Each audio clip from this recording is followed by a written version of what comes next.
আসসালামু আলাইকুম। স্ক্রিনের মধ্যে আপনারা যেটা দেখতে পাচ্ছেন, মিয়ানমারে কিন্তু ইতিমধ্যে আপনারা দেখতে পাচ্ছেন ভূমিকম্প পুরো দেশ লন্ডভন্ড হয়েছে এবং ১০,০০০-এর বেশি মানুষ মৃত্যুবরণ করছেন। আমার মনে হচ্ছে মুসলমানদের উপর যে নির্যাতন চালিয়েছিল মিয়ানমার, তো এই আল্লাহ তাআলা কিন্তু সেগুলার মনে হয় বিচার করতেছেন এখন। মিয়ানমার সেনাবাহিনী যে নির্মম হত্যাকাণ্ড চালিয়েছিলেন মুসলমানদের উপর, রোহিঙ্গা মুসলমানদের উপর, তারা নির্যাতিত হয়ে বাংলাদেশের যে আশ্রয় নিয়েছেন, মনে হচ্ছে আল্লাহ তাআলার ধরা কিন্তু আল্লাহ তাআলা ছাড়তে কিন্তু ছেড়ে দেন না। এই যে আজকে ১০,০০০-এর বেশি মানুষ মৃত্যুবরণ করছে এবং এখানে আপনার এ মানে বিধ্বস্ত হয়ে গেছে পুরো দেশ।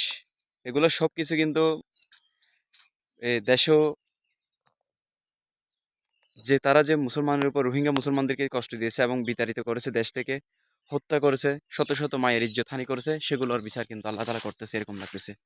মিয়ানমার সেনাবাহিনী তারপরেও কিন্তু বাংলাদেশ সেনাবাহিনী যেগুলো কিন্তু সাহায্যের হাত বাড়িয়ে দিছে তাদের উপর, এটা কিন্তু অমায়িক একটা কাজ করছে। তো আল্লাহ ছাড় দেন কিন্তু ছেড়ে দেন না। সবাই মনে রাখবেন। যদি ভালো লাগে ভিডিওটা একটু শেয়ার করে অন্যকে দেখার সুযোগ করে দিবেন।